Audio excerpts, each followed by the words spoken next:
여러분 안녕하십니까? 광주 MBC 뉴스데스크입니다. 지자체가 수조 원 규모의 개발 사업을 추진하면서 건설업자에게 사업 계획서를 쓰도록 했습니다. 대규모 개발 사업이 예정된 부지의 문화재 조사를 해당 사업자에게 맡기기도 했습니다. 최근 광주시가 하고 있는 일인데요. 이래도 되는 거냐는 비판이 나오고 있습니다. 보도에 김철원 기자입니다. 현대엔지니어링 컨소시엄이 우선협상 대상자로 선정된 평동 준공업지구에는 한류문화 컨텐츠를 비롯한 여러 전략산업시설 건립이 추진되고 있습니다. 그런데 사실 이곳은 광주시가 지난해 4월 국토교통부 사업 공모에 탈락한 곳입니다. 당시 광주시가 국토부에 제출한 사업 계획서입니다. 대규모 공연장과 K-팝 스튜디오 등 최근 현대 컨소시엄이 제출한 사업 계획과 비슷한 내용이 들어 있습니다. 광주시가 작성했다고 돼 있는 이 사업 계획서는 사실은 광주시가 아닌 지역의 한 건설사가 작성한 것입니다. 시간이 없다는 이유로 건설사 측에게 대신 작성해달라고 한 것이었습니다. 1억 원에 달하는 비용은 건설사가 부담하는 조건이었습니다.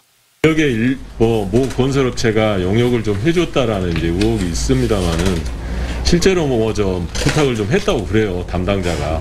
그 재발 행위 제한 구역이 다시 풀리면서 나한 개발이 될 수가 있기 때문에 뭔가 시급하게 조치를 했어야 됐고, 그다음에 자기가 거기 업체에 이제 부탁을 드렸었는데, 이 사업 계획은 국토부 공모에 최종 탈락했지만 문제는 다른 데 있었습니다.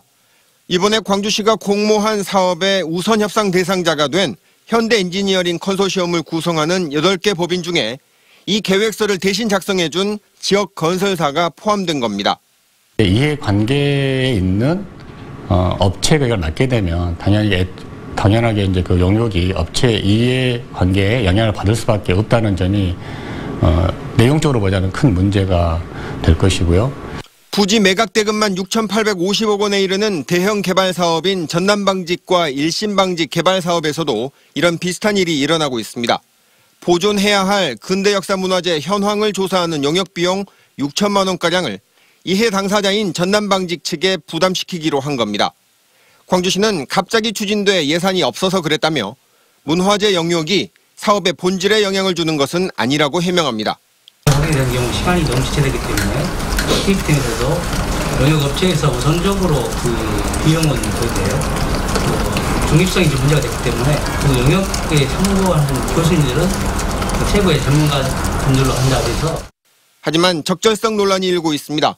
대형 개발 이익이 걸려있는 민감한 현안에 사업자에게 용역 비용을 대게 하거나 사업 계획서를 쓰게 하는 행위는 어떤 이유로든 부적절하다는 비판입니다. 당연히 자기들 입장에 유리하게 보고서가 만들어질 개연성이 굉장히 많죠. 그렇게 되면 그 보고서나 연구 용역서의 어떤 객관성, 공정성, 신뢰성이 당연히 상실되는 거죠. 그리고 나중에는 특혜의 소지도 있다라고 하기 때문에 대단히 부적절하고.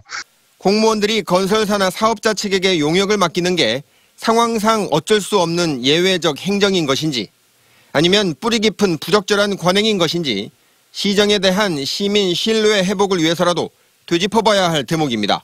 MBC 뉴스 김철원입니다.